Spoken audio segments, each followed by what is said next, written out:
Hey Ray, guess what? What? We're live. Hey guys, welcome back to the X-Ring, and Isyour6 covered. Appreciate you guys showing up. yeah, so this is another side of the room. This is the reloading side where all the magic happens. I really haven't done any reloading videos or anything like that. So basically, Rick was trying to reload some for his Tika and 6.5 Creedmoor. And then I've got some 6mm that I'm going to be loading up. These have been annealed and everything. We're running H4350. Of course. And we're running a 147 ELD bullet. At least for the stuff I'm doing right now. It's upside down. You got a squeaky chair. I do got a squeaky chair. Turn this off. And basically we are setting up. I'm changing the load a little bit.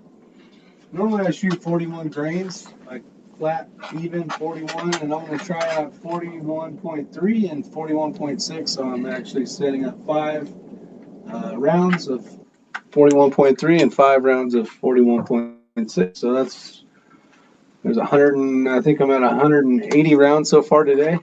Yeah, he's been loading a lot. It's 7 p.m. right now. I don't know when I started.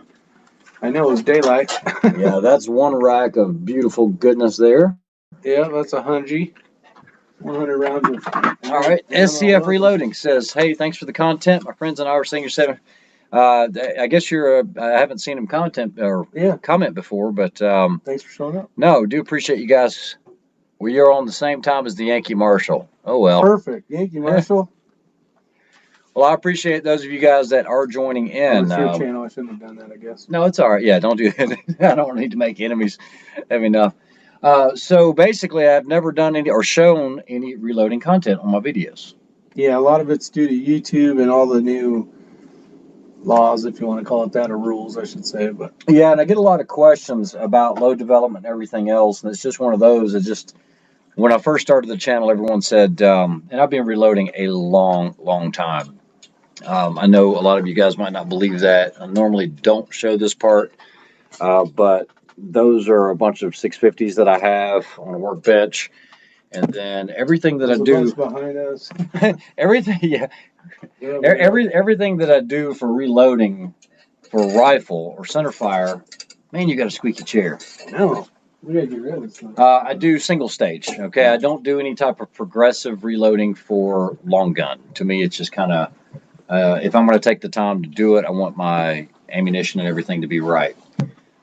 So I've been asked quite a bit on my processes for reloading and everything else. And typically, when I'm reloading for either 6.5 Creedmoor or even this new 6mm Creedmoor, he says you need DW40.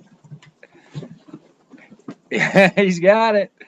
Yeah, I actually had 4 of those. I had a 1050 over there, and I love Dylan, but the 1050, if it went down, it was down for a lot longer. It took a whole lot longer to get it back up and running, and so I have those set up for 9, 40, and 45.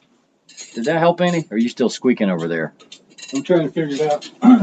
So as a rule, if I'm typically hand loading for a rifle, for centerfire rifle, I can usually keep my standard deviation somewhere between 3 and 5, somewhere in there. So low SDs are really good.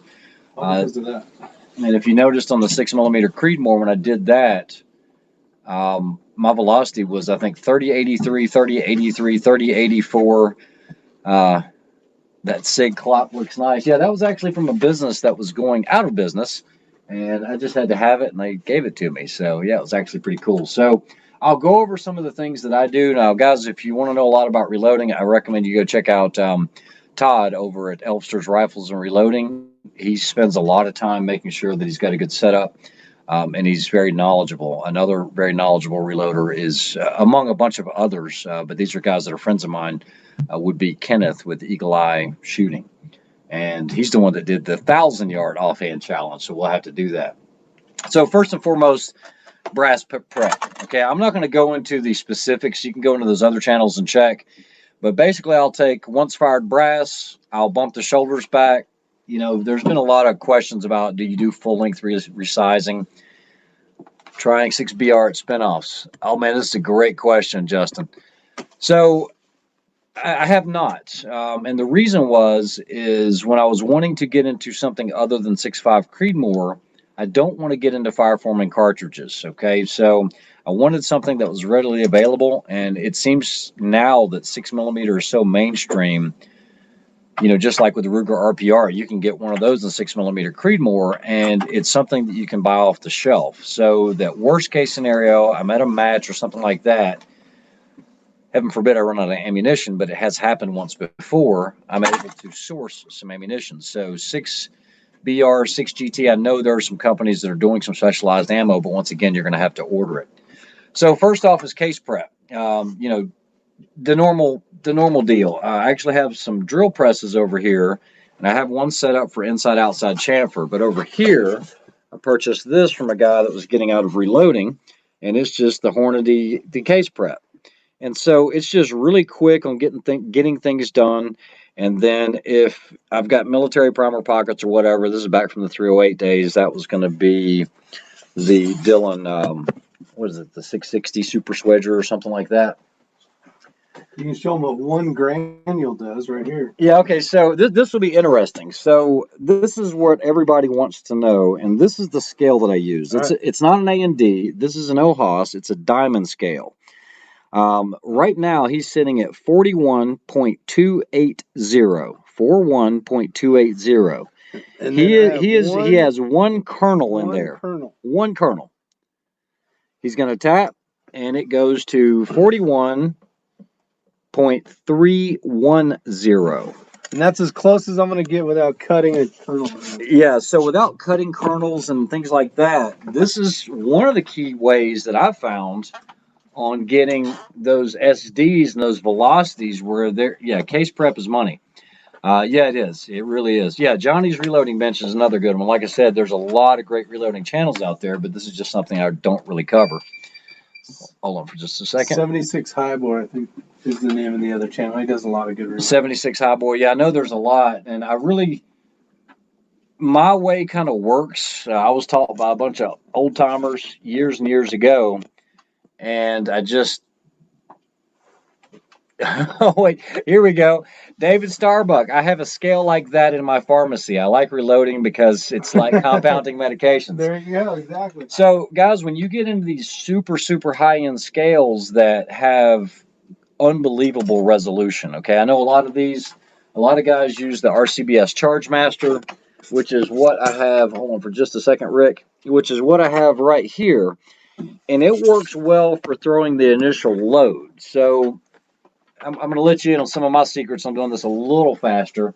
What I do is I have 2 of these, and they are the exact same weight. So much so that I put painter's tape on it, and guys, like a little tiny, like a minuscule piece will add. Right there.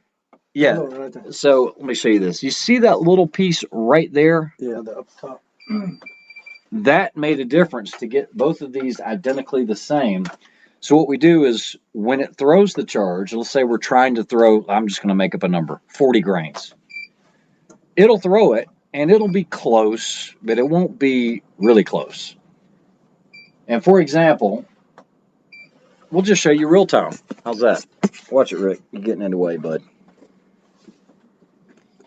So he is right now trying to throw 41.6 grains, okay?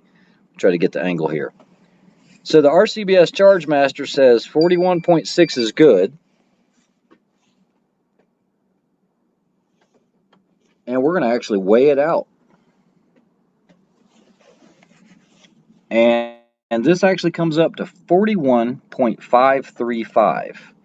So at that point, what he's going to do, and I can tell you from experience, that's going to be about 3 medium-sized kernels. We then take a dipper, and we'll take 3 kernels, one of these common everyday dippers, and we will add. I got 4 in there right now. Yeah, he's got 4 in there right now. Remember, he's shooting for 41.6, and he is at 41.645. See, I knew 4 was too much. I've done enough of this. But the other one is already throwing a charge. That's why you want 2 that are constantly in motion. That way you're not waiting on one or the other. There we go. I took it out. It was 615. He says, "Yeah, Rick, you're not a window." So, Hey, I got work to do here. so what I have seen is typically one kernel adds somewhere between 0.0015 to about 4.0040, and if you can get those throws exactly, man, and it will bring those SDs down like crazy. Now, case prep everything. First and foremost, I will tell you, I do not weigh my cases. Okay, I don't do that. I do like the PRC. I actually reviewed a Proof 6.5 PRC. It was the it used to be called the TAC 3. However, I don't know if there was some deal because Tika has a TAC 3. That one's perfect. So they have now changed that name of that rifle to the it's like it starts with a C. But anyway, it shot really well, but it's a very lightweight rifle. It did jump around a little bit. I think for extreme long distance, it would be a super cartridge. But I wanted to go the opposite direction. I wanted to go with something that was a little smaller in that 6mm with less recoil, so that follow-up shots are good. I have seen the vibrating trickler, and I've actually used it. It was funny how that kind of went back, and what it is, it looks like a little syringe, and you push the button. It's got a high speed, low speed, and it goes bzzz, and it'll actually drop a kernel at a time. What's it do? It actually works very well.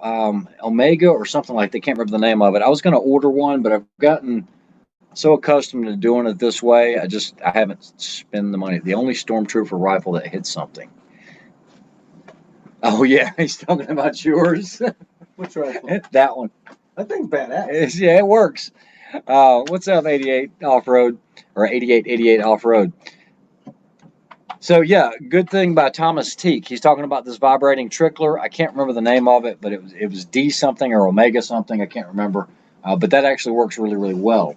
So do like the Praetorius, the ANDs. Yeah, I passed up on an AND because this thing just works so well.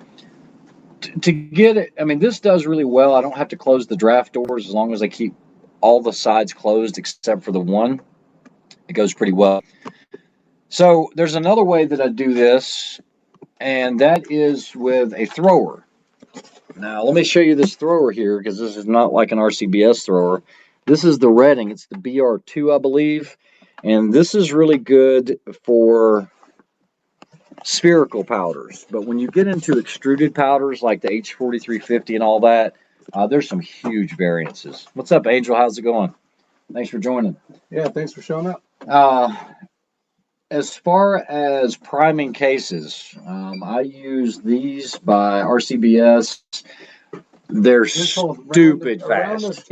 Yeah, I have a couple of them actually, but this one right here, basically you put your shell holder in here. He has primers in here, so I'm not going to mess with it. He's good. But basically you push, you release, put your case in, seat. Push, release, case in, seat. It's crazy fast, and it has the inserts for small and large rifle primers. So that's what I use for priming. We can go over here. I see where Cameron Hayes was building a 6mm Cheetah. Yeah, Cameron Hayes actually worked with Cecil Self on that, and I don't want to speak on behalf of Cameron Hayes, but I know that he was working on a round that I guess was named after him, Cheetah or CH or whatever. I have had the opportunity to shoot with him in a couple matches. I shot his DMR match as well as Rick. But yeah, I don't know what that entails or what he's done to make it different. So yeah, who knows right now with everything kind of, no one's shooting right now. I've been shooting every day. Okay, as far as seating, I'll typically use competition seating dies like this that have the adjustable mics on top. Now, I don't use a heavy-duty press for that. This one I think is called a partner press because you're really trying to get that feel. So right now, let's take a look at Rick. Rick's on one here. And that's the big shout out to WTF SoCal because that die was one that he gave me. He had a spare one. And then we'll check it. We measured off the ogive. Never really measure from end to end. And hold on. So if you guys like on the mics like this, guys, or calipers rather. If you haven't ever used the Hornadies, the inserts to measure the headspace or the ogive, these are invaluable. They really are. And if you're going to build loads where your standard deviations are going to get into those single digits, that's where all the magic happens, in my opinion. Rick, let's see. Brian says he uses an A&D 120 with Area 419 extras. Yeah, so you know, a lot of people say, "Oh, you can get in the single digits doing this, doing that." I think, and I could be wrong. I think the magic is the scale. As long as you definitely the scale.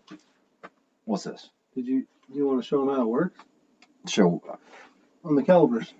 No, it's good. I mean, they just basically put them in there. I'm sure everyone knows how to do that. But thanks for everyone for joining. There's 58 viewers. No, Rick hangs out a lot. You know, like it's public now, right? What? Yeah, sure. Yeah, so he's furloughed right now. Off. Yeah, so he's furloughed right now. So he hasn't been working. We've been shut down. For those that know, you know, I signed on with Microtech this year in January, and they shut down for 2 weeks. So we've been doing a whole lot of shooting and reloading and a lot. We probably shot over at least 4,000 22 long rounds. Oh man, at least. So yeah, you know, our wives don't mind because we're just hanging out, we're shooting anyway, and we've been working around the house. San Miguel says he bought a Dillon 550C. Nice. Instead of the basic loader for single precision. Hold on, let's just get that comment up here. I hope I can still make it work for my 338 Lapua Magnum. Yeah, I have no experience with the 550C. Hey, Ruben, how are you doing? Thanks for commenting on the channel. I do see all of your comments. I always try to respond to everyone's comments. And hey, Tyven. Tim Davis. The time. Yeah, Tim, thanks for reminding everyone to smash that thumbs up button. And I do appreciate all the subscribers and everyone that does follow the channel. I really do appreciate it. What else can we talk about on reloading? We'll keep it simple. I don't chase loads a lot. You know, you guys might have watched the one video that I released today about the 6mm. I'm pretty happy with that. There was another guy that says 41.8 is his magic number, and that's kind of where I stopped. I haven't seen any pressure signs or anything. This is actually the ammo that I shot for that testing the other day. We did a bunch of annealing. And we did a bunch of annealing. These are annealed. They're beautiful. We use a bench source for that. I'll come over here so you guys can see that maybe. I don't really let anybody see this part of the shop at all. But yeah, this is the full tour. That's a bench source, and it makes annealing super fast, super easy. Rick had never annealed before. He came over to the house, and we annealed, what, 160 cases? I think a little more than that. Yeah, 160 cases, 107 cases, and it was maybe 10, 15 minutes. But, you know, for those that don't know, once you start shooting that brass, you're basically case hardening that neck up in there. And so you definitely, look at that beautiful color from that annealing, guys. You see that? Basically what you're trying to do by annealing it is getting it back soft again, getting it some of that springiness that it needed so that it doesn't get brittle through embrittlement or anything like that.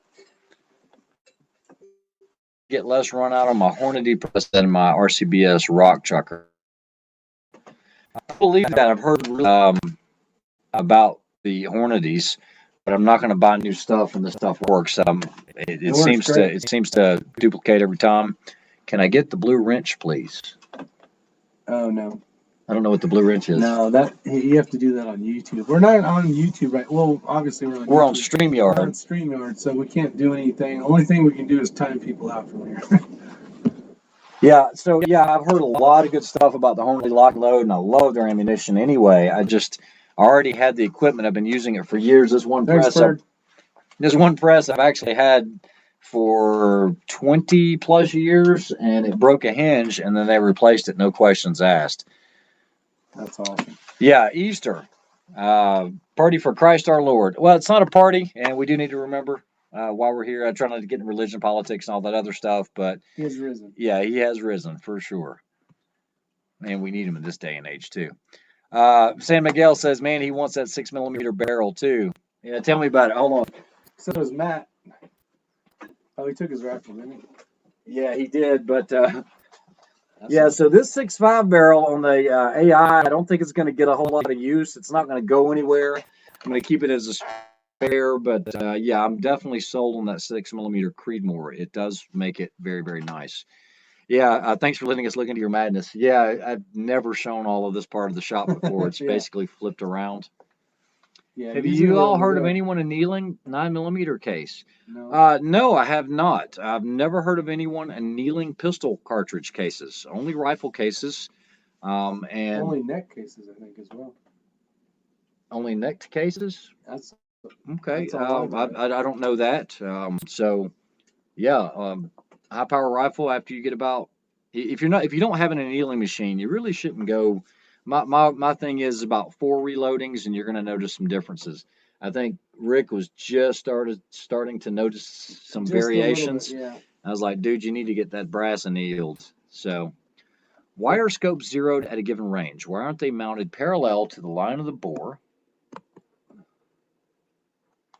And all shots compensated for drop at any given distance? I hope my question is clear. You know, it's a very clear question that you're asking. The scope's not going to be big enough.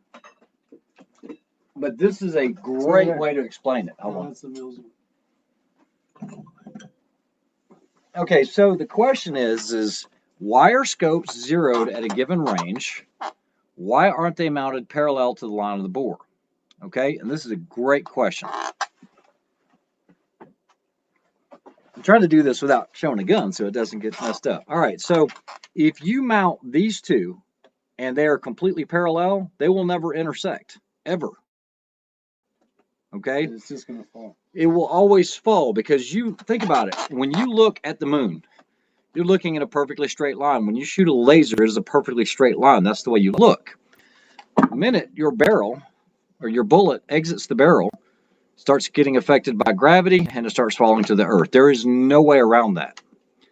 So if you put these two, unless you put the scope on the bottom of the perfectly parallel. Let's say this is two perfectly parallel lines. We shoot a laser through the bore and a laser through the scope here. They will never intersect.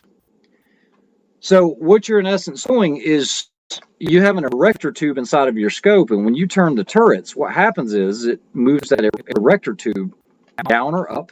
And what you're essentially doing, even though you don't know it, I'm going to exaggerate this, is you are essentially looking straight, but look what the barrel's doing. Because now you are starting that bullet upwards so that it crosses your line of sight. Then it goes above your line of sight and then starts falling back down. It's the same trajectory as if they were parallel, but remember, if they're parallel, they never intersect. So that's why you have to have a zero, because it has to intersect your line of sight at some point. And I know we covered this before in some of the chats or some of the channels, but if we are perfectly straight, we try to get this for the camera. Oh, and we start canting. As we cant, remember, you're already I actually had Rick train on this. So oh my goodness. RPRs, the 22 long rifles are perfect trainers. You can never get me to change my mind on this. And the reason why is we shot basically from all these ports in this fake wall thing. It's practice training thing. But once you go completely sideways, you don't even have to go completely sideways. Guys, remember, 1 degree at 1,000 yards is going to move your bullet 5 to 6 inches somewhere in there at a given. So here's what a bullet's supposed to do. It's supposed to go up. Okay, this is what the bullet does, but the scope, right? Okay, this is what's hard to explain, guys. Yeah, and a lot of you already know this. Remember, we have our line of sight intersecting the trajectory of the barrel or the bullet coming out.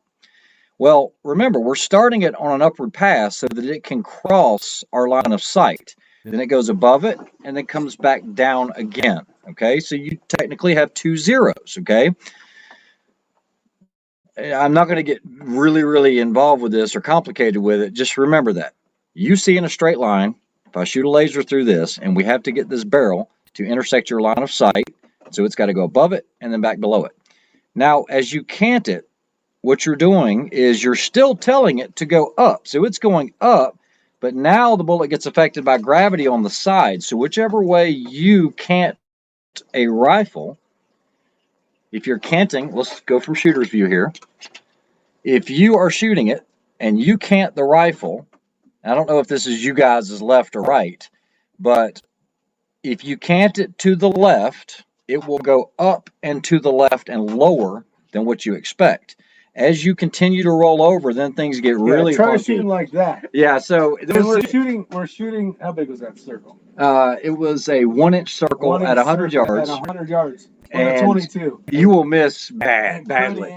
And so we do a lot of off-axis firing and training, things like that, because there's a lot of times you can't get straight up and down. This is why on a VTAC board, a lot of times you'll see 45-degree slits. It's because they want that. They want you to have to cant it. Sometimes you can cheat it a little bit. I did. Yeah, depending on what scope you have on there. Yeah. But it will definitely miss to the direction of the cant. So if it's canted to the right, it will be further right and lower than what you're anticipating. Okay, so Z50 says, why do the lines have to intersect? Because it will never hit what you're aiming at if you don't make it intersect, okay? You should get a piece of paper. Because I don't think there's some of them might not be getting it. Okay, I tell you what, can you do me a favor? You guys have heard like the, Can you hold that? Yeah. Now, for you guys that get it, I understand if you can just hold some tension on it. But just remember, if this is your line of sight, okay, and this is your eyeball, okay, we're going to pretend you're looking this way. And I'm drawing left-handed. I'm not even left-handed, okay? Here, change me now. Okay. Let me switch. That way, you know, we can actually read it. Okay, so this is your eyeball. You're looking through the scope. You look in a straight line always, okay? If your barrel is here and it is parallel, meaning that these two are equidistant, these two will never intersect. So what you're looking at will never intersect the bullet, ever. It will never, the bullet will never hit it because this, hold this. Hold on, I'm fixing the screen. Because this will constantly, it will always fall down. Your bullet will always fall towards the earth no matter what. So by us adjusting that erector tube, you have to cross your line of sight. And it's going to cross twice. And then it's going to fall. Okay, so I'm hoping this makes sense. Yeah. Ruben, I appreciate you coming in. I hate you have to go, but thanks for joining. Have a good night, Ruben. All right. Let's see here. What else? I don't want to miss any of these other ones. There were some really good comments. I am going to paint the barrel on the AI. I'm going to actually have it Cerakoted. Sure you don't want me to rattle can it? Yeah, I'm sure. Okay.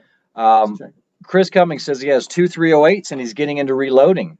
You have me considering 6 Creedmoor for my Savage. That way I can get away with just neck sizing for my bolt guns.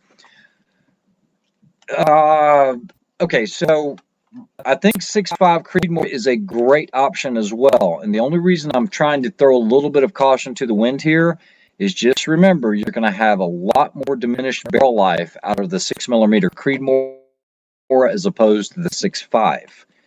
In my opinion, the 6.5 Creedmoor far surpasses the 308's capabilities. I'm a huge fan of 6.5 Creedmoor, but for competition purposes, I do believe that 6mm is going to give me a little more advantage. I also had a lot of requests.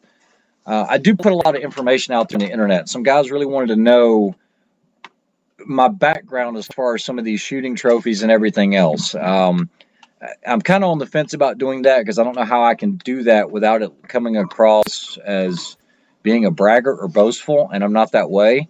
Yeah, they're here, but they're kind of in my gun room, so that's why. But I think it's a way for other people to kind of, it's kind of like quantifying some of the information that I'm giving you, that I'm not just talking about it, that I've actually done it for either work or one way or the other. I'd like to do it, but I haven't made that decision yet. Buddy D makes an excellent comment here. Bullets are aerodynamic, but they do not produce lift. That's exactly right. They do not fly upwards. You have to start them on that trajectory. That's why it has to intersect your line of sight. Give me just a second. There was a question about full length sizing and shoulders. It's right. Ruben said he really enjoys how I explain what I'm doing and how you answer that. I always try. I think it's that part. Let's see. Are you bumping back your shoulders or full length sizing? I used to do a lot of full length sizing, and that was pretty much it. But it does work the brass excessively. I do not just neck size. Rick was doing that for a little bit. But I do bump the shoulders back about 15th hour or so, just enough so I don't have sticky bolts or anything else. I don't do a ton of load development with regards to, all right, I'm going to run it all the way into the lands and grooves. All right, I'm going to back it off 8th thou. I basically start with semi-standards first. I'll start seeing what happens as we start running it out, and that would be the next part of the test. Now that I've got a load, but remember, as you start running that bullet out, you're increasing case volume, which could decrease your pressures, okay? Well, once you find a good load, you're done. Yeah, exactly. I don't play around. Once I get a good load, it's good enough. I don't want to just keep chasing stuff constantly. One of the good things, if you haven't seen, did you post a video about from the 300 yards, the 100 and the 300 group? I did, and I showed you guys that. You guys saw that at 100 yards. Now, look, I'm only doing 3-shot groups, and I get it. I've had a lot of commenters say, oh, that's not a group. A group is 5 shots or a group is 10 shots. I'm trying to do load development, so I'm not going to load 10 or 15 rounds up at 41.5 or 10 or 15.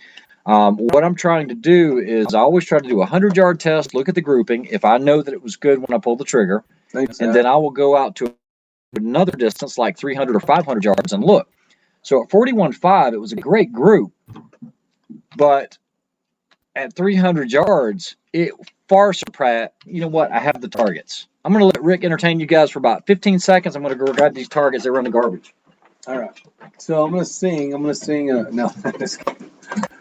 So that was one of the things, because his AI is 6.5 Creedmoor. I was set up, so I bought the Tika, so we could have basically the same load development. And when he switched to the 6mm, and I'm trying to answer I don't know how to say it, Upstate Code 69. Okay, Upstate Code 69. Gotcha. The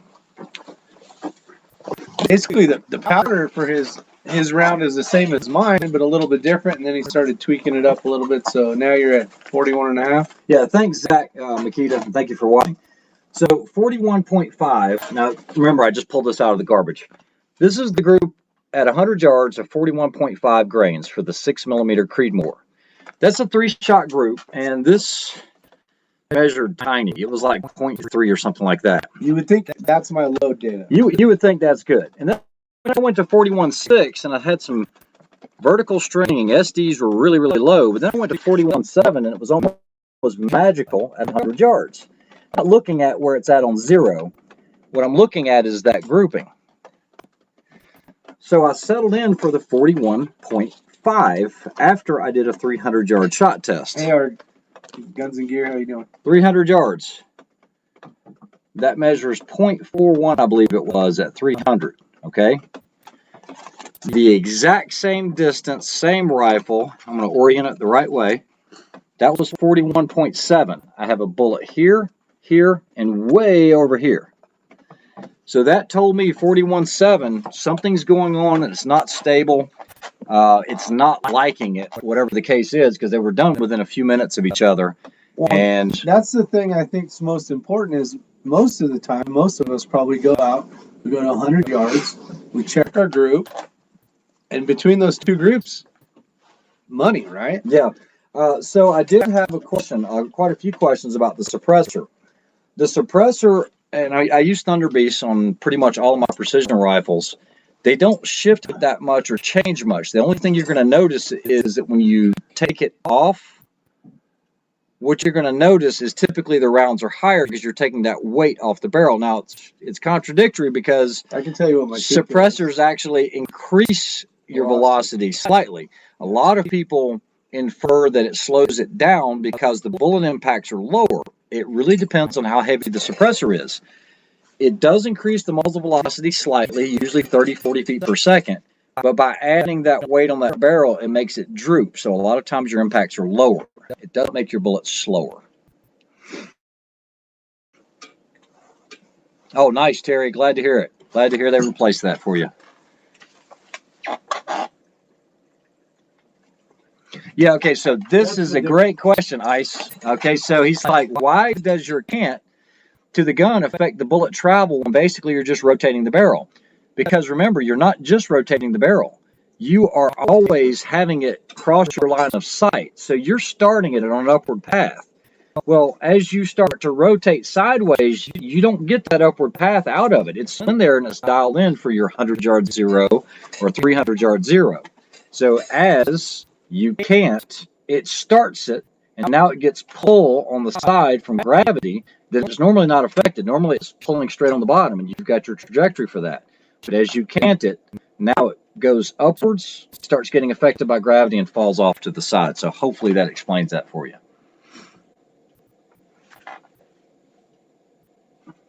Rick is drawing something. I have no idea what he's Those drawing. are the same, so it's hard to tell. One is blue and one is black. So every time I go out, I put a little pasty up. It's about this big.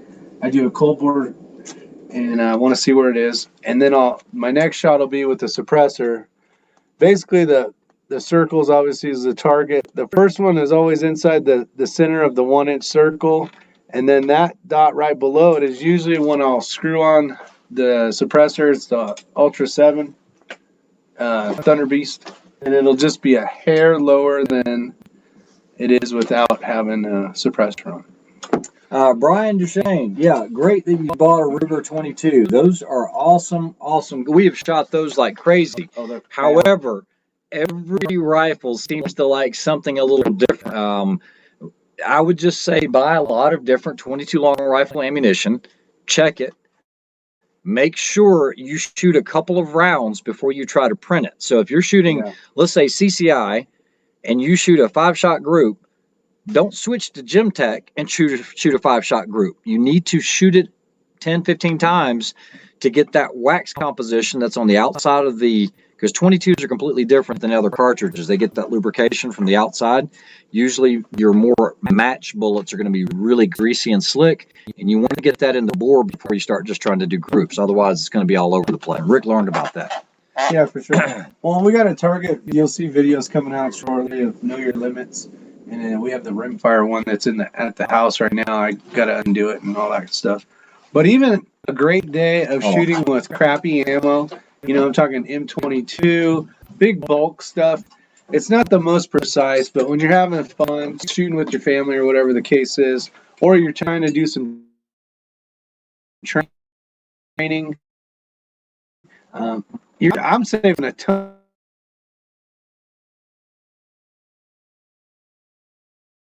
of money between shooting 6.5 Creedmoor, and we are getting Netflixed, but the much more inexpensive to go out and shoot for the day.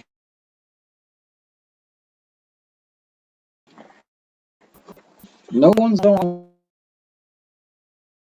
Wi-Fi, so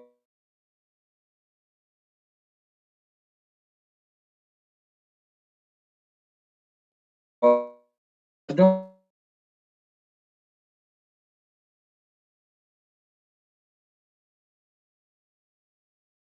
know what's going on. I did a circle a second ago, but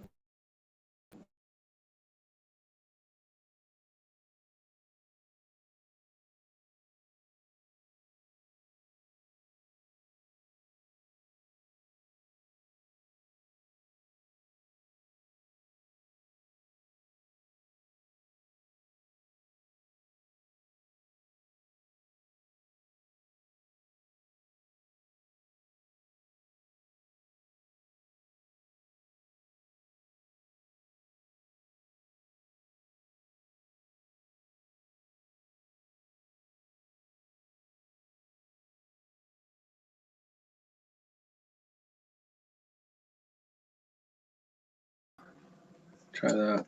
All right, are we back? Tell us if we're back. If we are back. We lost 12 people, but that's all right. Yeah, that's all right. That's all right. Sorry, I don't know why that ended up. All right, we're back. All right. I don't know what happened because no one's on it upstairs. Everything's off. It could be the weather. We have a lot of rain. A lot of rain coming in right now. Sorry about that, but either way, that you definitely want to try different ammunition and give it a chance to get seasoned. Not sure.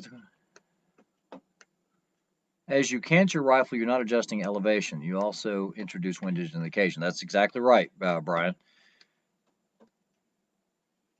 Okay, I love the LRA. Okay, the LRA is the long range arms digital level, and the reason I like it is because you don't have to look at it. It is expensive, and I understand. But if you come up on something, you feel like you're level, as long as I see green, I'm good, and I don't need to focus on it because it's just a color. So yeah, huge fan of the long range arms, the LRA. Hold on. Those work great. I got one in the bucket list to get. I don't have one yet. So this is what we're talking about, and Send it. I have been using one of these for years. I remember when this was in prototype mode, and now I've got a few of those. I think A few of it's those. what, 187? One without the bubble? They vary because sometimes you can get them with or without the bubble, Yeah. the backup in it. In case your battery's dead, you at least have something. Yeah. So Tim, it is 250-ish, but you can get different models of it, so it can be a little less. Yeah. All right. Or So in let's the HUD. see. Kestrel makes a HUD now with the leveler in it too.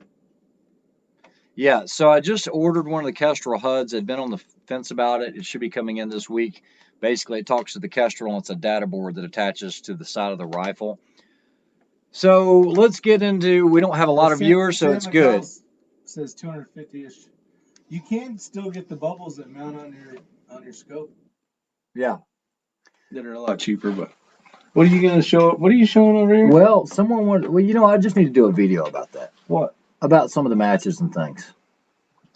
So I have a lot of people. Fighters are better guys than matches. Yeah, that have been asking me about PRS, and I am not a PRS shooter. I have never competed in a PRS sanctioned match. Okay, I am not a PRS shooter. I do more of the team or individual sniper matches. Back in the day, they would actually vet you, and you had to be military or law enforcement sniper in order to shoot in these competitions. So long range, my background with long range, I started shooting long range in the early 90s, like 1991. I was trained by a U.S. Army sniper, and I just fell in love with it. Now, this was back in the day. We didn't have all the gear and everything that's available now, okay? So it's gotten a lot easier. In my opinion, it's gotten a lot easier for someone just to get into it. Someone like Rick that's never been in it before, never done it. Boom. I mean, he can go to the store. Doesn't even have to special order a rifle, and he can pick up a Tika, or pick up a precision rifle, and boom, he's in the game with a little bit of knowledge. Yeah. 3 cans of rattle paint and boom. There you go. There you go. And just picking the right caliber and getting some time in behind the gun. That's what it's about, is practice. Yeah. So the first long range match I ever did. Oh, he's getting the trophies out. Well, I've got a cover. That's your first one? Yeah, this is my true first long range sniper match. I have to cover this. It's going to give too much away, but it was this one right here, and it was a team event, and that one netted $25,000 to myself and my sniper partner. And I was like, holy crap, there's money in this. Now, I was already doing 3-gun, okay? I started 3-gun. Hold on just a second. Yeah, with the Chargemaster 1500 and the light, do you leave it on all the time? If not, how long? No, it's fast. 4 seconds, I think, was the warm-up on that. 4 or 5. I think he's talking about with the light over here, because sometimes fluorescent lights can affect it. I'll usually let it run for about a minute or so or two. Usually it's longer than that, but I'll turn it on, make sure everything's up and running, everything's leveled off. I've heard that before, that cell phones and things like that can affect it, but I haven't noticed that with the OHOS. So the very first 3-gun match I ever shot was in North Carolina it was Charles Soule used to run it at Durham Rifle Pistol Club. It was kind of like the invention of 3-gun. I mean, nobody really knew what it was. It was starting to catch on pretty big. And I shot that match, and I really, really liked it. And then I heard of a place called Walnut Grove in North Carolina, and had to drive a long ways to it. And that's the first one from 3-gun. And it was first place Tactical Optics. It was a very simple little plaque. They used to give little plaques out like this. Now, I had been shooting pistol for years prior to that. My first match, I think, 14 years old. My dad tells the story all the time. And this was way back in the day because, I'm almost 50. And I was 14 years old. I showed up with a Glock pistol, didn't even have a holster, and I won the match. Matter of fact, I won the match overall, not just in division. I was shooting an iron-sighted Glock, and they said IPSC combat class, but I was, oh, crap. My freaking name on it. All right. I can kill the broadcast. Anyway, this was the first thing they handed me. And I was like, no, I'm sorry. They handed me money. And it was like $100 and something. And I told him, I was like, I don't want the money. You guys don't give trophies. He goes, yeah, we have a trophy we'll give you. But you don't want the money? I was like, no, the money will be gone. I'd rather have the trophy over money. So they handed me this trophy here at 14 years old, and he had $20 bills stuck in between his legs. And that's kind of where my first pistol started off. And then I started doing USPSA and some other matches like that. But it was Hear the work, Joe. Good. No one could see your name. Picture was too blurry. Awesome. All right. No worries. Your connection. That's all right. Well, you can hear the audio and you can tell that I'm here. This is a podcast with some visual. Guys, I don't get it because all the internet's off in the house. This is the only thing. I get it. Everybody in town is on their internet. Yeah, that's true. That's true. Sorry, guys. Everybody's on it. All right. Thanks, Sterling. So all of these other trophies came from 3-gun. And I'm not going to just start grabbing all of them, but I went to West Virginia and shot in another military law enforcement event, and he's going to show them all. No, I'm not going to show them all. I can't. Guys, there's boxes I don't even have up here. So this was first place 2012. And it was a 3-gun event, and it was in West Virginia. And so I was like, man, and I actually won quite a bit on that. And I started seeing that, hey, I'm having fun doing this, but I'm also winning a lot. And then I competed in another event and actually got a silver medal, and it was a tactical sniper. I can't show that. It's got too much of my name stuff on it. But that's what the ribbon thing is for with this one here. I was a silver medalist, tied for gold. They had to shoot off, ended up winning silver. There's a story behind that too, being me being late for my wedding. You basically gave up. I was late for my wedding, and I was like, I'll just take the silver. I got to go. I got to get married. So then I started getting into 3-gun pretty heavily when 3-Gun Nation was big on the scene.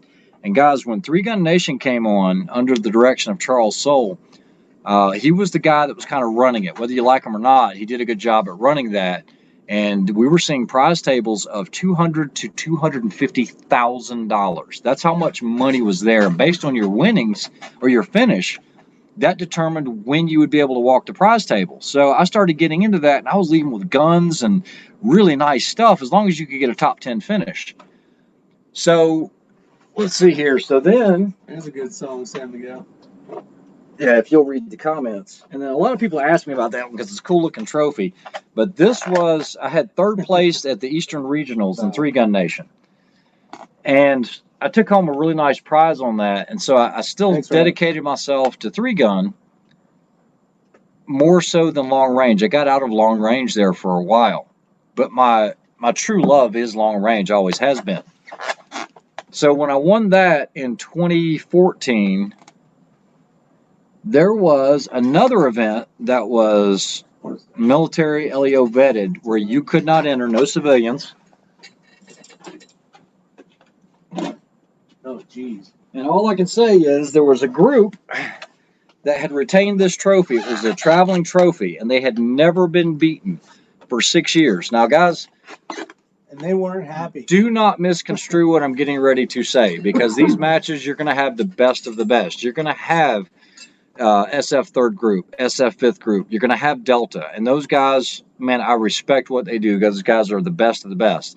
It's just we were really, really on that day or those days, because these were usually 3- and 4-day events with a lot of physical activity. These were team sniper events. And so the group, there's a ton of names on here.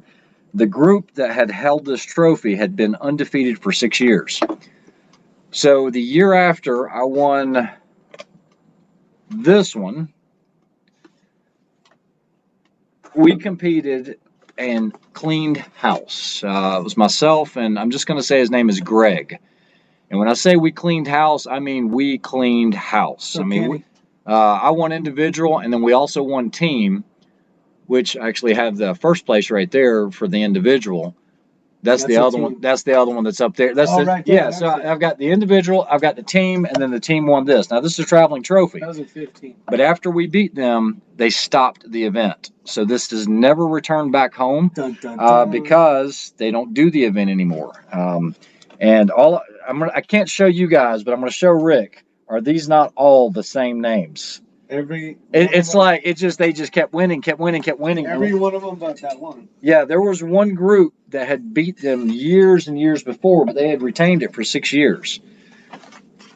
So anyway, that's my background. So SEG in Virginia. I have not been to SEG in Virginia. So along the way, I've done every type of shooting competition that I can find around. Everything from doing 5-stand to trap and skeet to, silhouette. Have you done hold up. Have you done wrist rocket? I shoot. So I had never done a small bore event, and Rick and I went. I didn't go. Oh, you didn't go? And we were shooting the Anschutz, and the very first outing, I won that right there. It's a little chicken for 8 in a row. Okay, it's supposed to simulate the target, I guess. So I did that once or twice. Size, basically. Pretty darn much.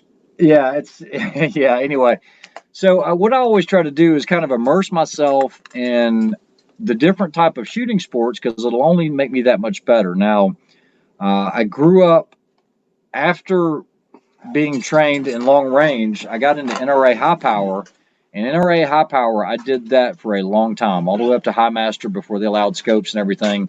A lot of my trophies that aren't even up here are in boxes, and that comes from the high power stuff.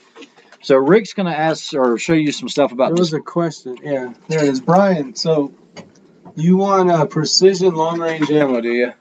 Okay, well, you got this stuff here, the Ely 10X, but it's more than it crazy expensive. It costs more than 9mm. And then you got the club, and there's a bunch of different ones. There's a standard and so on. Ely. This used to be the hot ticket 100 years ago. And it shot horribly in our rifles. It didn't do well. Did he say he got the RPR? Yeah, Ruger Precision. Yeah. So, here's Frank. Frank's macking on Vanessa. He's like, "What you look like? What you looking like? What you looking like?" But yeah, so that's the background. So no, I don't know it all. But when I do speak about it, I mean, the knowledge is there because of so many years of doing this stuff, and I don't chase loads. I will tell you that, if I get a load that works, and I've always said, even for the long range classes that I teach, as long as you show up with a rifle that shoots 1.5 minutes or under, we can call it good. You're going to hit your targets all the way out to 1,000 yards, no problem. Or out to 700 in the place that we're teaching right now. It's what you do with that information. Sanity. It's all about the skinny sanity. Okay, so gold medal match in your RPR 22, it absolutely hates it. Okay, so there's a bunch of different, or at least there's a couple of different variations of gold medal match. We've tried them both. The target. It was the Ultra Match 22. Yeah. And so Vanessa says, probably way older than you, Frank. Cougar. He said, "Sexy name. Just wondering what you look like." Eagle Eye. What's up, Ken? How you doing? Up, Ken? And hey, big shout out to Eagle Eye Shooting. He's on board here. 1,000 yards offhand. He answered it up. And unfortunately, I don't have access to 1,000 right now, but I know it can be done. But we definitely need to. What we need to do, Ken. I want to know what the size of the target was that you hit. That doesn't matter. What we need to do is we need to establish a size, or if somebody's got a bigger target, they can do it with spray paint. And was it first shot? That's all Rick had asked earlier. He's like, I wonder if that was his first shot. But guys, Eagle Eye Shooting, great experience, great knowledge when it comes to reloading. Some actual 24 by 24, and some actual controversial reloading topics on his channel. But it's well worth it. You definitely need to check him out. If you happen to, go over to Eagle Eye Shooting, subscribe to his channel and check him out because he's a wealth of knowledge. I do refer to Ken on some stuff quite a bit, especially I had some prototype ammunition that come in from a company they wanted me to test for them. And in full fairness, I always, on my videos, I try to talk about, I am a sponsored shooter. I do get a lot of stuff for free from companies, um, but these are companies that I believe in. You're not going to see me just do an infomercial because somebody The just sent me rifle has something. 18-inch barrel, 1 in 18 twists. How far? Hey, go ahead and click on it.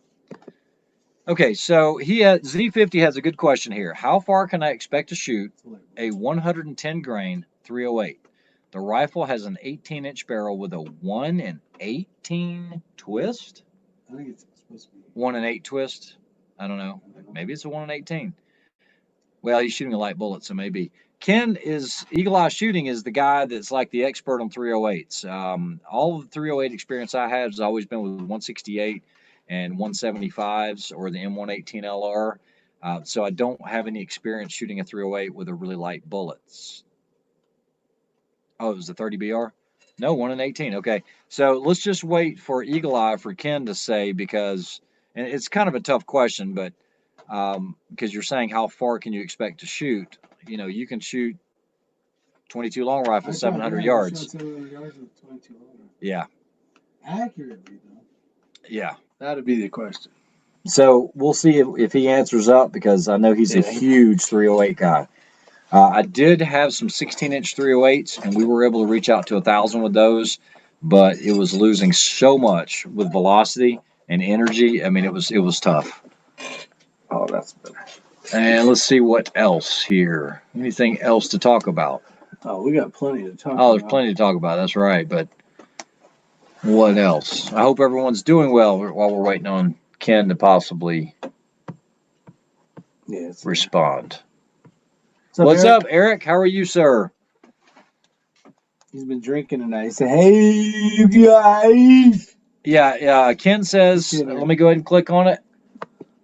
Oh. He's not sure about 110, checking his notes. He has cast 130 grain, 308 bullet that does MOA at 500. So, like I said, he'll get back with you, but it's a good place to be. A lot of knowledge here. Have a 308 Model 70, 1965, loves light bullets, hates heavy bullets. Gotcha. Winchester Model 70. Not a pre-64, though. That's great action. Love them. Love them. Eric, we are doing well. Thanks for joining. All right, so 68 people on the chat. What else can we talk about? Some of the stuff coming up. Oh, well, here's a question. Give us some questions. I guess that's not really a question. Some of the things coming up on your, we might have I guess you'll know more later on that. What's that? Rim or center fire, know your limit thing. Yeah, so I was talking to Todd with Elster's Rifles and Reloading, and he talked to the owner of it was Target 7, I believe it is. And he is doing a Know Your Limits target, so we might be getting one of those to review. I think he was going to talk to him. So looking forward to that, because it looks like it's a pretty good, it's not available yet to the public, to anyone. It's still under development, but he's got some good information on that. I know they were pounding it with a 338 Lapua at 300 yards, and that's punishing on any steel. But they had this one little strip, and it bent it a little bit. So hopefully we'll be getting one of those to review. I'm hoping to... We've been doing a lot of training. That's pretty much it. A lot of training. Shooting. My son's been loving it. Yeah, it was so funny because, hey, Mr. X Mr. X and Mr. Rick, does the Miss shoot? If so, there should put out a Mr. and Mrs. Competition 3-gun team. Not happening. He'll say it. I want to say it. My wife is not into shooting. His wife is not into shooting. And they definitely are not into being on the camera. That's for dang sure. Yeah. Do I still train irons? Yes, I do. And I have a lot of people comment about these videos that I put out about having the scope on there. Guys, I grew up with irons. I grew up doing NRA high power. So for me, shooting 200, 300, 600, or even when I took that Lee Enfield out there and went back to back at 700, I love that. I love irons. I typically will shoot a dot on most of my rifles for like 3-gun competition. And I know you're like, and this is why the whole thing came up. I think Razor JB had commented about it, there being no discernible difference on the speed. I'm not going to argue that. He's done his testing. I've done my testing. And in my opinion, still going to stick with it. From about 100 and in, I am faster with a dot than a scope. Typically, I am faster with a dot than the majority of the people with a scope. And that's what I was going to say. Because of now, okay, so this is a good one. That was not, yeah. Okay, so one of the competitions I am most proud of is I was and you guys have seen this before that follow the channel, but for those that are new, I was the factory champion at Nationals in 2018, shooting a rifle that I had won when I won Snipers Unknown. I can't grab the trophy because the trophy was the rifle. Roscoe Manufacturing had contracted with Veltor, and they had put a Roscoe purebred barrel into a rifle. And when I won Sniper's Ultimate, which myself and my partner in 2018, we split a little over $10K in prizes. I've had some people ask me about the Roscoe. I took that rifle bone stock with the exception of the trigger and won Nationals using that rifle.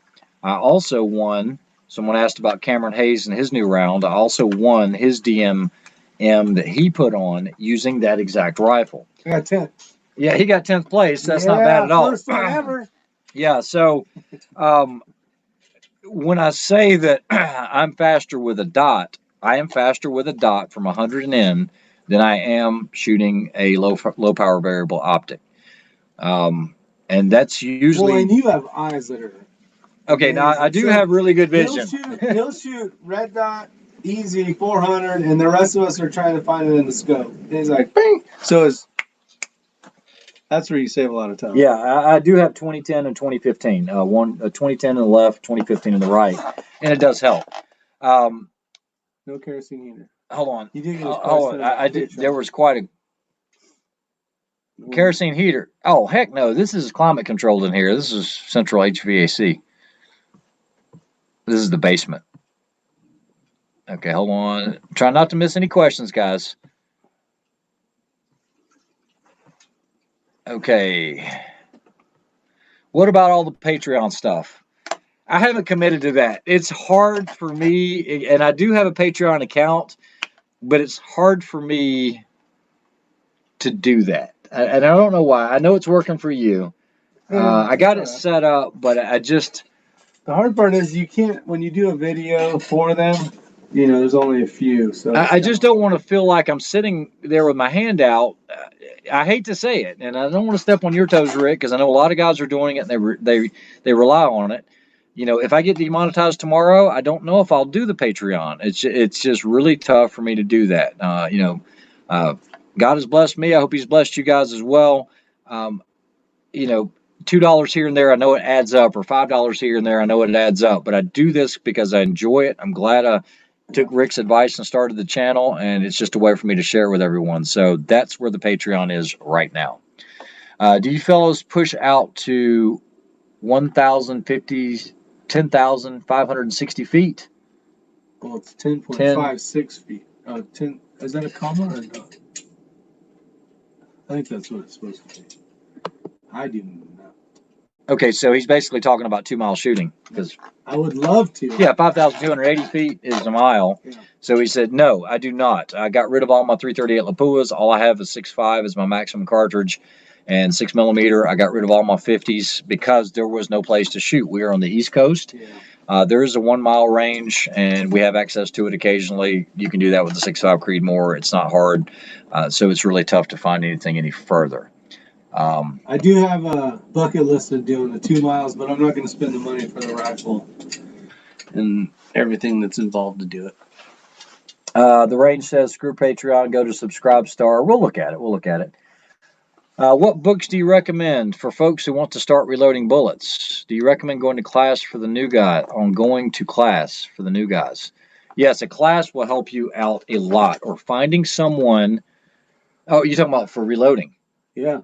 Okay, if this is a reloading question, I cannot recommend any books, anything like that. Like I said, I was taught old school. I don't follow any books or anything else. I do have reloading manuals. What you need is to find someone that you know, that you trust. That does it. Because you can watch. YouTube will help, you know, a ton. But you're going to have all these tiny little questions as you're watching the video, and you can't like, you can't stop and go, "Hey Ray, what?" Yeah. So it's like, if you can find somebody that Okay, No. is it true 6mm has less life barrel over 6.5? Yeah, absolutely. 6mm is a barrel burner.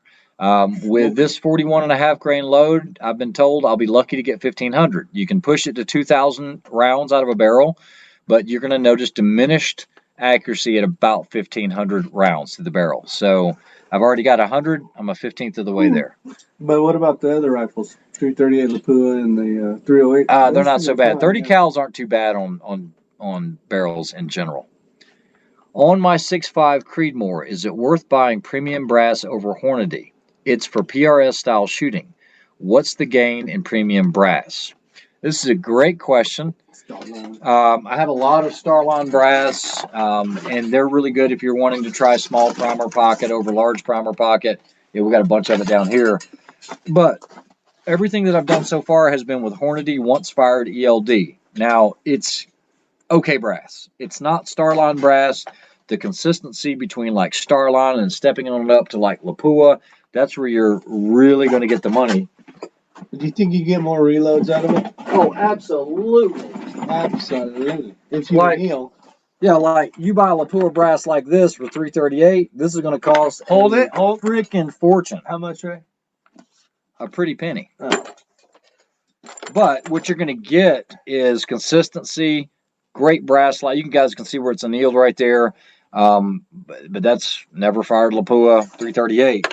But if you're going to go down that rabbit hole, it can get very expensive. And at what cost? If you're already getting groups that are sub half MOA, then why keep chasing it? Okay, so Frank says, I saw your video testing the 6mm Creedmoor. My AI buttstock is extended all the way to the rear. Yours was all the way forwards. How do you get correct eye relief that way? Okay, so what rifle was it? I think he's talking about the AI. What I do is I try to mount my scopes further forwards. I put it on max power, and when I come into it, I need to make sure I have a crystal clear sight picture. If I've got to move forwards or rearwards, it's not right. I'll set it up again. I'll move, go into position, and that'll usually be in the prone position. So everybody's length of pull and all that's going to be different. Oh, hold on. Seth, I know Seth. Are you interested in buying a whole lot of Lapua brass for 260 and 6mm? I'm interested in 6mm brass, Seth, but yeah, and I think 260 can be. I have your number. I'll give you a call. Once fired military brass can be found in right places. Yes, it can be. If you're shooting 308 or something like that. Then you gotta. San Miguel says move the scope forward. What's up, Bad Billy? What's up, Bad Billy? All right, did we catch up on all the comments? I think we did. I think so. What's up, a gun guy? I've got to send you an email. Well, a good comment you could talk about is that military range brass stuff. Remember about the chambers being so big? Okay, so this is another controversial topic. Not really controversial, but I know that Todd with Elfster's Rifles and Reloading, he says he has no problem picking up brass at a military base or whatever and shooting it or resizing it and using it. What I found is most machine gun chambers, especially the ones that I play with, the chambers are really large, so it kind of blows out the brass. And if you watch one of his videos when he's doing military brass, which has thicker sidewalls, he has to size each piece like twice just to bump it back down to where it needs to be. I don't have the time for that, so I don't typically reload military brass. I like Lake City brass, but it's only Lake City that's usually come out of my rifles, personally. So yeah, I'm not one of those that really picks up on range brass. What else? There are many reloading mentors. Yeah, so Eagle Eye has a great comment here. There are many reloading mentors. Some are traveling and sponsored by Dylan. So there you go. And there's classes out there where it's straight up, you show up and there's 5 other guys learning how to reload and everybody's got a machine. And at the end of the day, you come home with some ammo. I've seen those before. Yeah, so I saw this comment here, and it was so funny because when I took Rick out with his son to go shooting. We had about an hour-long drive. And I started off by asking him if he liked math, and he's like, no, I don't like math. But there's a way to present material to where it's thought-provoking and it can really get him to learn. Because what I don't want him to do is go out to the range, and it's Rick's son, but I wanted him to be more knowledgeable, know the difference between MOA and mill. So I literally broke it down to the point where we were explaining the difference in radians and angular measurement and all this, but in a way that was, informative for him. And fun. He had a blast, and he understood everything when we got to the range. It took less than an hour, and ironically, that night when he got home, he had homework. And what was it on? Radians. It was on radians. Yeah. And so that was just really gratifying. Radians, what's the chances? And he is, I'll tell you what, Rick's son has really embraced it. He's liked it, and he even told his dad. His dad brought out an AR gas gun. He was like, I like the bolt gun. I'm like, I hear you, buddy. That's what I'm talking about right there. It's where the precision is at. Well, he had asked me as well, hey, can I borrow your sniper data logbook to practice some stuff on? What's up, Harry? Yeah, Harrison? What's up, Harrison? Thanks for joining. Man, we got 85 people on here. So we've covered a lot of stuff, a lot of content. Let's see. Merton, do you like that guy? Arms and guns, I don't know. Does Lake still make white box match ammo? Oh, what he's talking about is Lake City Bass? No. He's talking about this stuff right here. All right, so let me go ahead and click on it. Oh, jeez. All right, so Jerry Parker is asking about this, and I have boatloads of this stuff. 30-06, 308, and it was good stuff back in the day, but it was never great. It was never something to write home about. It's what was available at the time, and I think this is where all the old school guys, and I have cases and cases of this stuff, and I did a lot of testing because a lot of these were all 173 grain for 308. Is this from 1979? Yeah, it's old. I got some stuff that's older than that. And so this was the original M118. You guys see it up there. And the 173, I've got ammo cans full of pulled bullets, and I've tried to do a lot of load development with it. And today's technology bullets are just a whole lot better. Whole lot better. Hold on, let's go back up here. I don't want to miss any of this. So, good question, Jerry. I don't know if they still make it. I don't think so, because I know this stuff is quite collectible. Radians length arc of a circle. Yeah, Vanessa's got it right here. Let's see. Let me come on down here. I'm running a Schmidt & Bender ultra short dot. Okay, so if I move to the Night Force Unimount forward anymore, it would clamp on the handguard. What gives? No. Yeah, we don't want to do that. Have you looked at, I hate to recommend this, but have you looked at trying to do a cantilever type mount? Might have to. You might have to if that's the issue that you're running into. I've actually done that on a couple of bolt guns as well. As a matter of fact, you know what? I can show you this because we're not touching the rifle, but that's exactly what Rick has on his. And if you look on this one, and we're not touching it. That's a JP. That actually has a JP cantilever mount, but he could theoretically move this all the way another 4 inches. I'm not touching it. I was close. I was hovering. That's got. How often do you two do this? One of the best shows I've seen. Every day. Now, Z50, thank you. I don't do a lot of live chats. Oh, yeah, that's what I do. Maybe once every 2-3 weeks.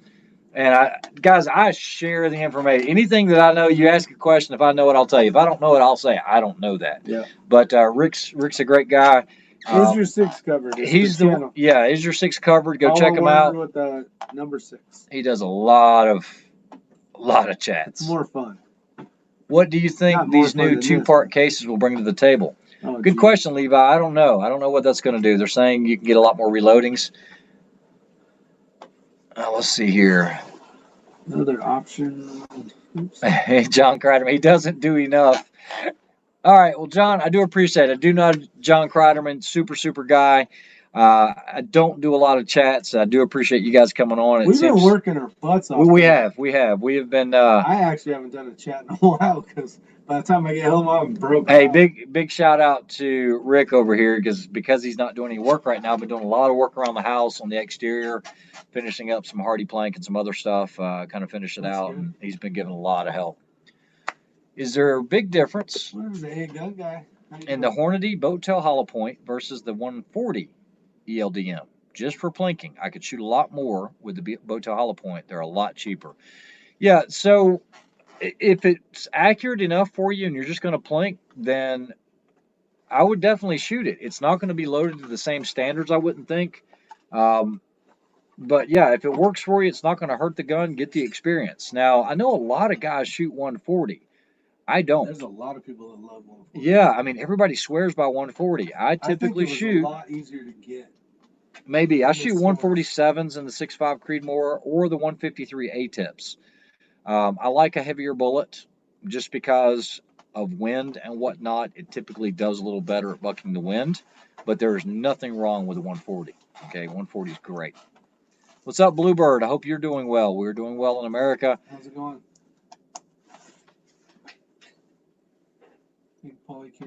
Finishing up my wood-fired oven, seeing how many old days I'm home of late. I am home of late.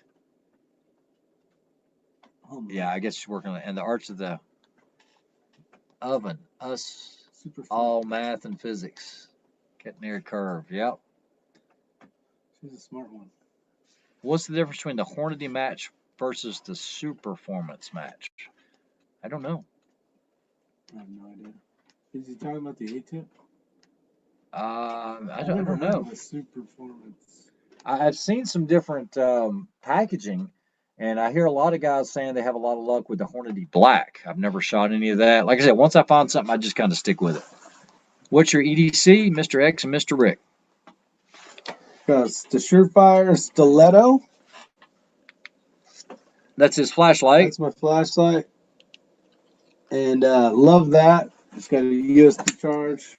Microtech SOCOM Elite. Microtech LUDT. 20 years I've carried that. So I'm not like some new fanboy or something that's 20 years. You guys probably know that if you watch the channel. And I carry a SIG 365. And so do I. And so does he. Yeah. In the waistband, yes. I am an in the waistband guy. Appendix carry too. Yeah, appendix. Will digital optics ever replace today's glass refractory optics? I don't. It's a great question, Brian, but I don't think so, because you have something that's going to rely on batteries, and they suck up a lot of batteries. I know battery technology's come a long ways, but you know the whole thing about sniper craft and sniper work is not having to rely on a lot of electronics. That's why you keep the data books.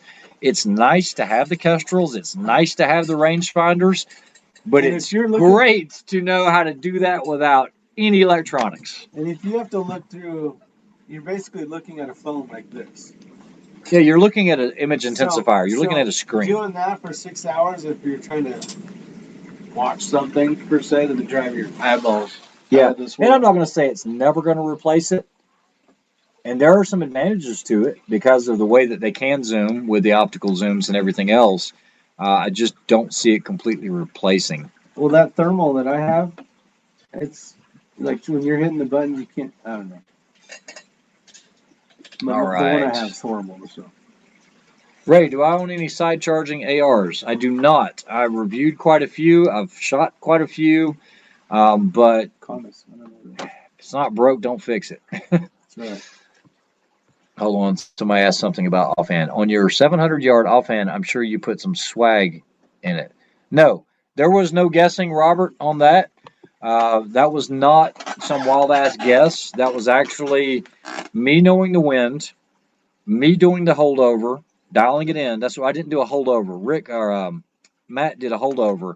That was definitely not a wild-ass guess. That was a planned shot doing exactly that way. Yeah. I do not know anything about Conus scopes. Never heard of it.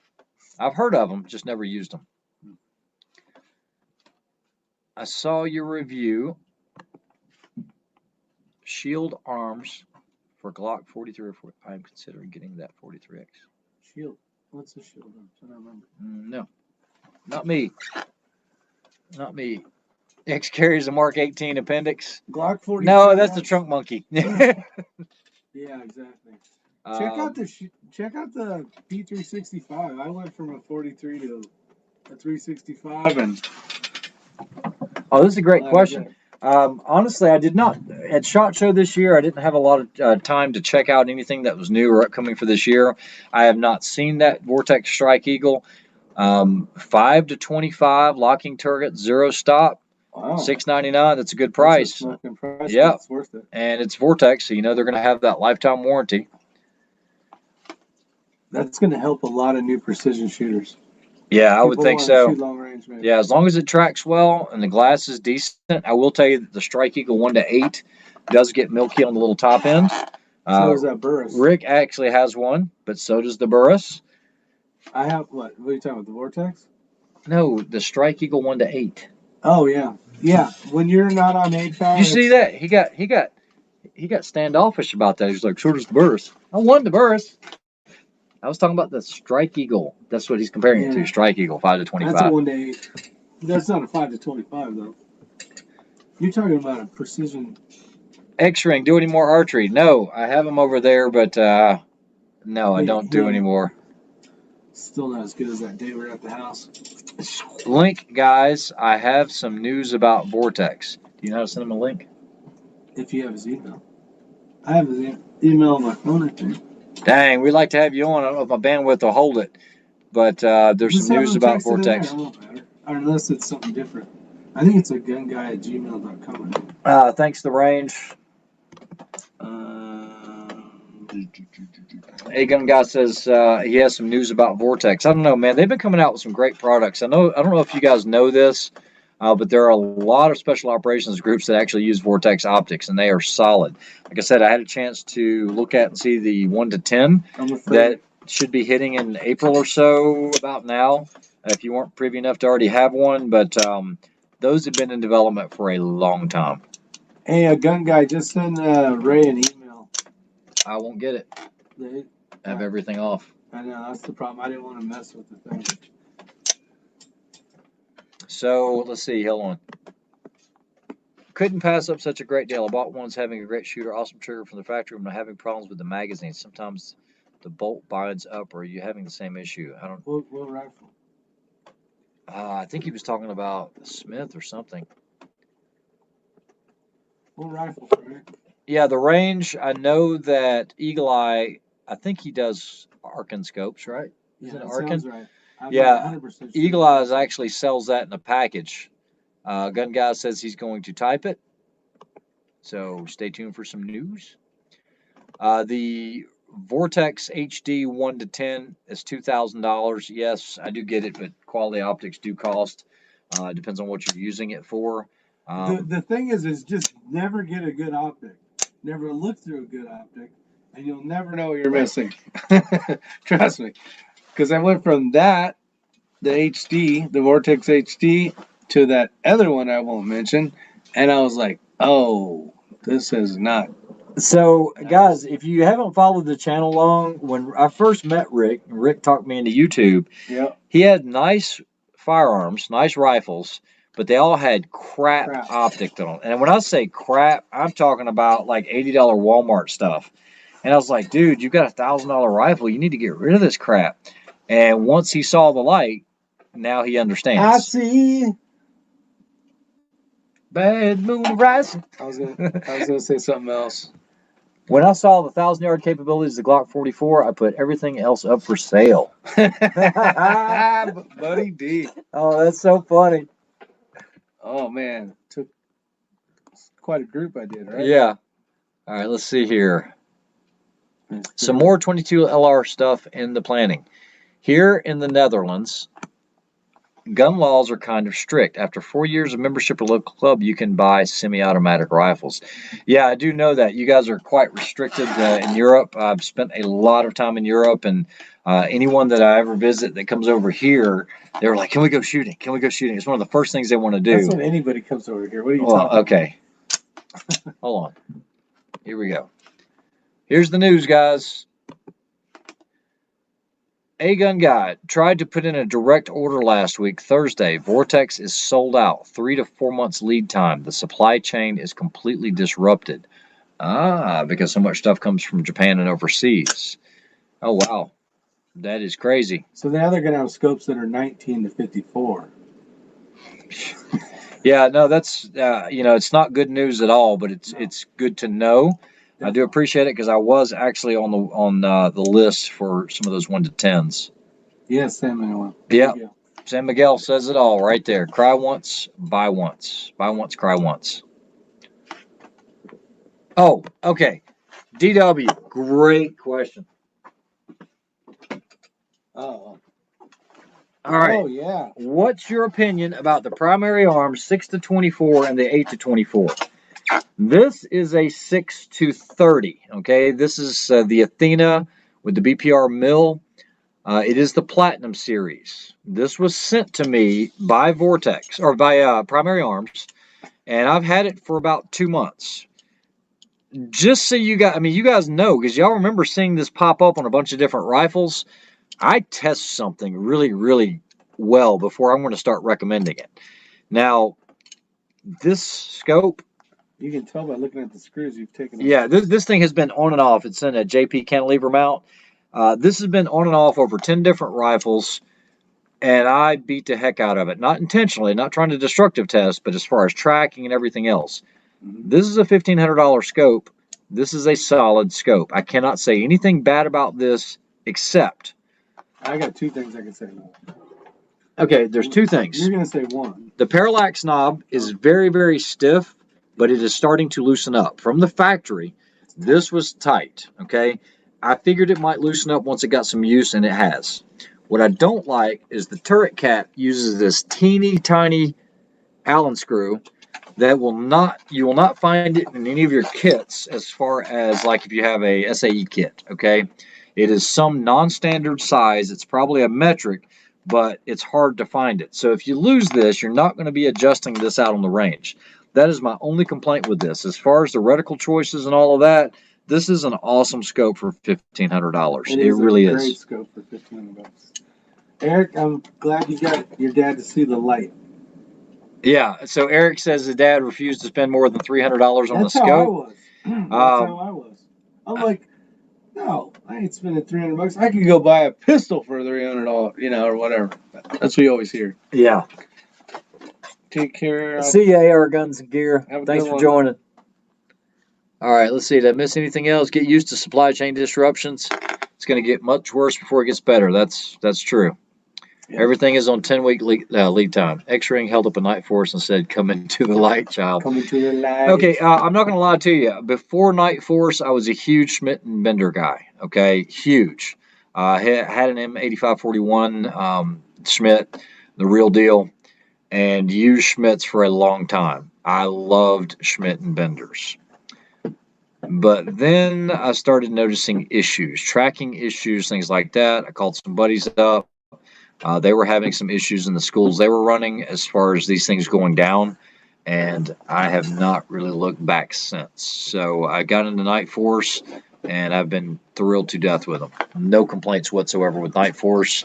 I've even tried the SHV line. I've had 2 of those. Had no issues with those. They're more less expensive hunting line, but they track well. They're good. Tika T3X TAC A1 magazine problems. The bolt binds up. I bought one after watching you and Ray shoot yours. He's saying the mag? Yeah. I don't know what could be going on there because Rick's got 4 different mags and it's had 3 different mags, and it's had 0 feeding issues. Yeah, I know. We're going to have to wrap this up. It's been an hour and 30 minutes. Why? What did somebody say? Do you need to shut it down? No, you guys are still there. Val says he needs a blue wrench. Get in the chopper. Yeah, so now look, guys, on the Night Force, I'm a huge fan of the ATAC R scopes, the 4 to 16s, and then also the 6.5 to 35 or whatever, 7 to 35. Those are great optics, but there are a lot of different options out there, especially nowadays. And Night Force does have a first responder, police, and military discount. I do know that as well.